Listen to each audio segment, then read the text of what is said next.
Terus kita dijaga sama polisinya banyak banget di mana-mana, polisi berapa mobil lah, terus dari depan jalanan sana ujung tuh udah dijaga polisi Prancisnya, terus ada sniper dari atas, wah lengkap.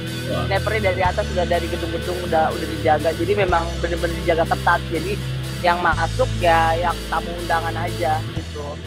Indonesia saya lihat apa-apa, cuma saya tahu Pak Nadiem, namanya Reza Radian, dan dia bukan pas pembukaan, setelah pembukaan itu pun kan Tiger Strip ya, mereka pengen premier kan juga.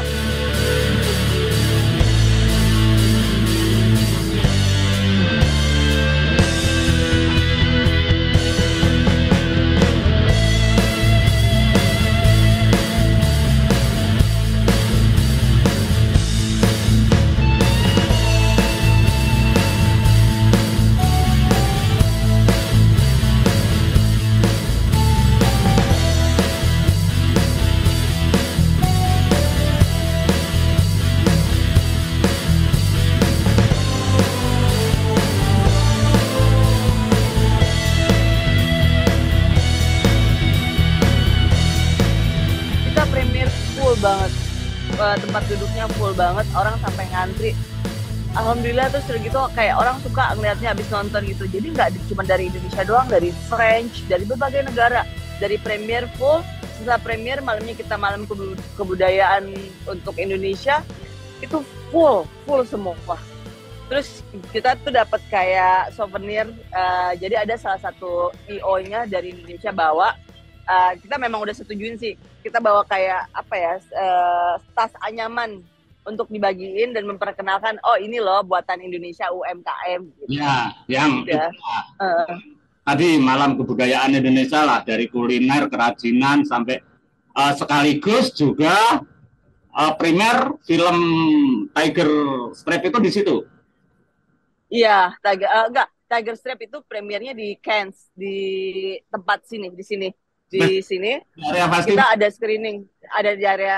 screening di atas, itu tempatnya di atas, tapi kalau malam kebudayaannya 10 menit dari sini naik mobil gitu. Ya, ya. Di castle gitu, model castle gitu. Film juga sempat disambut di acara malam kebudayaan itu, gitu kan, mengucapkan Yes. terima kasih ke Malaysia. Yes. Dan juga Yes. memperkenalkan Benar. Indonesia melalui film. Benar. Kan? Benar. Misinya lain. Benar banget. Indonesia Night malam kebudayaan, film Tiger ikut dalam kompetisi tadi, kritik film internasional. Anda sendiri selain mengawal itu juga menjadi itu saya tadi, dagang, saya bisnis. Iya, saya bisnis gitu. Ya. Jadi memang nanti juga American Film Market juga tahun lalu juga begitu. Saya dagang juga, beli film juga di Amerika kan. Terus bawa film Indonesia, jual ke Hollywood, kayak Pengabdi Setan 2, Pengabdi Setan 1. Aku tuh jual ke Hollywood semuanya. Karena kalau box office pasti bisa gampang jual ke Hollywoodnya. Terus beberapa film Indonesia yang box office memang saya jual ke Hollywood. Nah nanti Cannes ini ya, terus nanti bulan November American Film Market lagi, beberapa film Indonesia saya bawa, saya jual ke luar negeri gitu. Jadi ya sekalian dagang, sekalian mempromosikan negara sendiri gitu. Tapi ya ya sekali dayung dua kali tangkep lah gitulah Pak, istilah kata gitu. Jadi udah Waktu pembukaan kan Anda juga ada di situ ya? Ada, saya pembukaan ada. Ya. Dari hari pertama saya udah datang. Kita prepare itu datang itu dari hari Sabtu. Sabtu di sini saya udah prepare booth semuanya, bikin booth apa segala macam, taruh poster, standing poster, taruh ya kita ngeberesin semuanya. Terus tanggal 16-nya kita mulai starting tuh. Udah mulai pembukaan apa segala macam. Jadi 1 hari sebelumnya saya udah nyampe. Iya, kalau saya lihat di TV itu kan pembukaannya red carpet gitu ya, megah sih, biasa lah kalau di Cannes. Cuma kan artisnya luar biasa gitu loh, menjadi tempat fashion apa-apa. Ada wajah Indonesia nggak di sana, di atas red carpet? Luna Maya sama Reza Rahadian datangnya telat, bukan pembukaan, datangnya pas baru 2 hari yang lalu. Jadi pas pembukaan mereka nggak ada. Jadi Indonesia nggak ada pas pembukaan. Mereka lebih banyak artis Hollywoodnya, ada Johnny Depp, ada Michael Douglas, Uma Thurman lebih banyak Hollywoodnya sih. Ya, Terus sama artis-artis French dan artis-artis French. Terus ada Salma Hayek. Terus udah gitu siapa lagi? Ethan Hawke. Banyak sih Pak kalau dibilang siapa lagi ya? rame. Yang heboh sih kemarin, oh rame-rame banget, rame banget. Karena Terus yang heboh tuh Johnny Depp sih. iya. Rame banget. Terus kita dijaga sama polisinya banyak banget di mana-mana, polisi berapa mobil lah, terus dari depan jalanan sana ujung tuh udah dijaga polisi Prancisnya, terus ada sniper dari atas. Wah, lengkap. Wah. Snipernya dari atas udah dari gedung-gedung udah dijaga. Jadi memang bener-bener dijaga ketat. Jadi yang masuk ya yang tamu undangan aja gitu. Indonesia saya nggak lihat apa-apa, cuma saya tahu Pak Nadiem, Luna Maya, Reza Radian datangnya bukan pas pembukaan, setelah pembukaan. Itu pun kan Tiger Strip ya, mereka pengen premier kan, udah. Bukan diarenakan sih. Ada Reza. Maksudnya, tapi di ini ya di ruang screening, gedung screening tempat Tiger Strip. Iya. Di ruangan di Cairns-nya kan di sini kan besar. Jadi kita ada screening, ada distribusi, ada booth.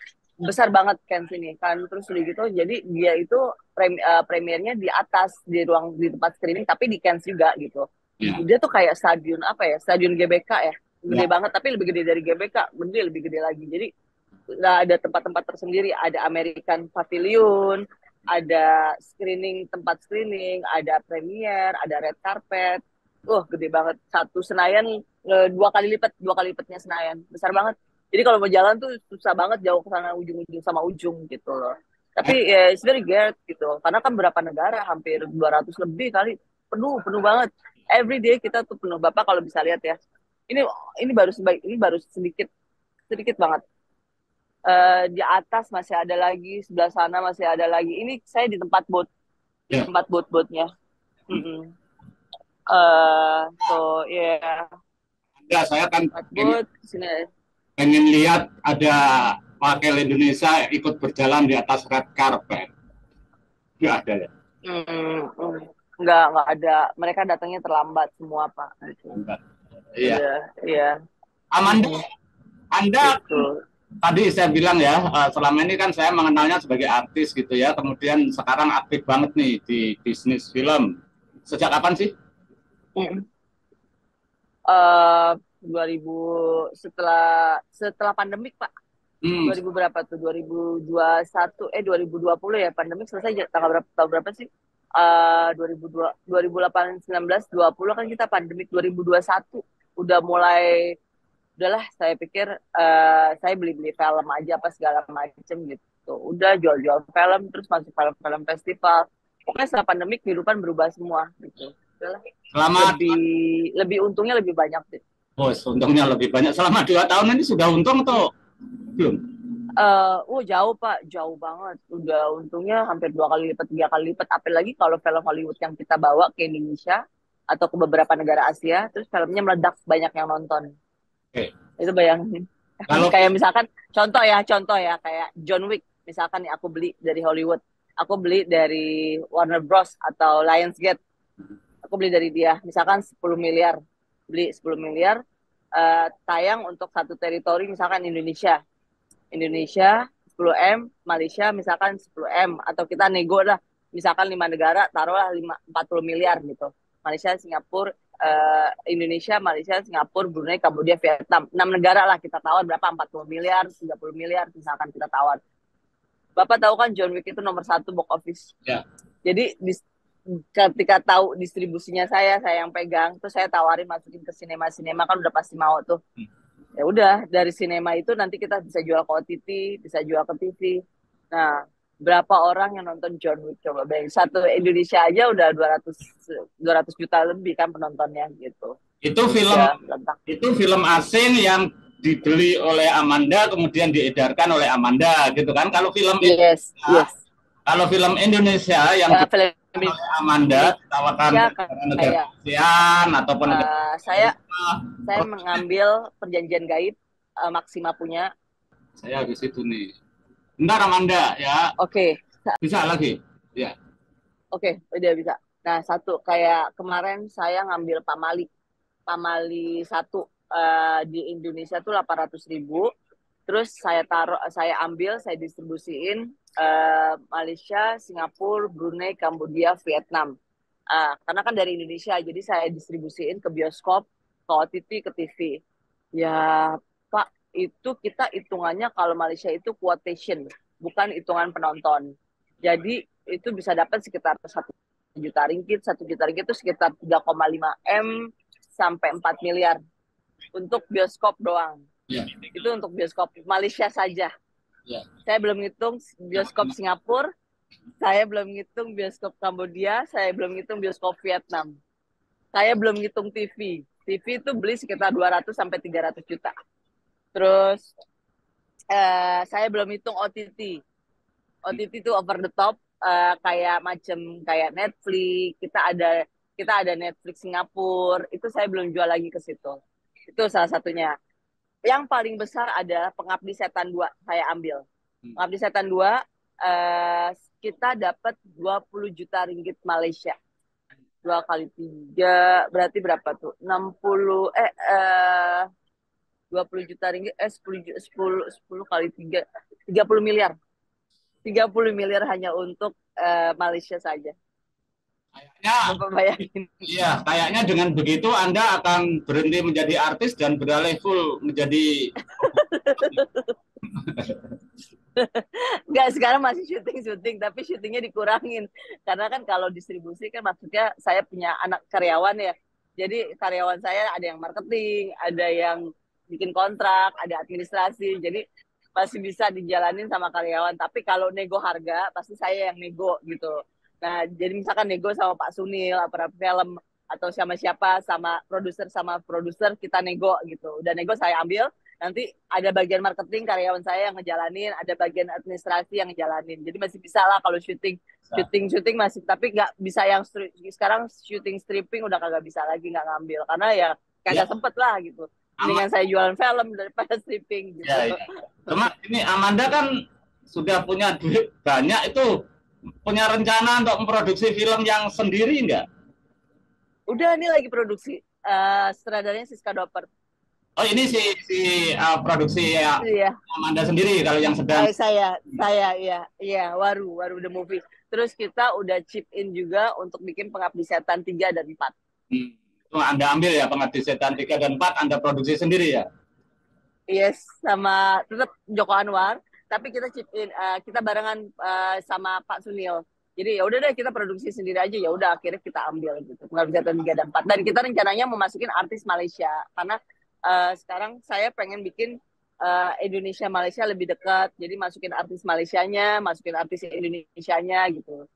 Artis Malaysia ada 2 deh gitu. Jadi bisa, maksudnya ketika tayang di Malaysia ya lebih banyak lagi karena ada fansnya mereka gitu. Kerjasama dengan Malaysia lah. Iya, kerjasama sama Malaysia. Jadi saya lebih sekarang produksi sendiri, tapi masukin beberapa artis kayak artis Malaysia atau artis Singapura gitu. Jadi enak ngejualnya gitu. Lebih beberapa negara lagi gitu. Iya. Kenapa nggak kerjasama dengan Australia, Amanda? Maaf kalau nggak salah kan suami Anda orang Australia kan? Ya. Suami saya Australia. Ini lagi kerjasama sama Australia juga. Kita bikin Australia, Malaysia, Indonesia. Kita udah lagi pre-production. Jadi cerita tentang perang. Lain lagi co-production. Lain dengan proyek yang tadi ya? Iya, tapi yang sama Siska Doper juga ada Australinya 1 saya masukin. Jadi memang kita tayang di Australia juga. Kebetulan suami saya distributor juga, aktor juga. Jadi beberapa film diambil sama dia juga untuk masuk Australia gitu. Jadi yang sekarang Siska bikin masuk Australia juga selain ASEAN gitu. Nah ada satu lagi film lain juga kita lagi co-production Malaysia, Indonesia, itu saya bikin sendiri. Malaysia, Indonesia, Australia, tentang cerita tentang perang, tentang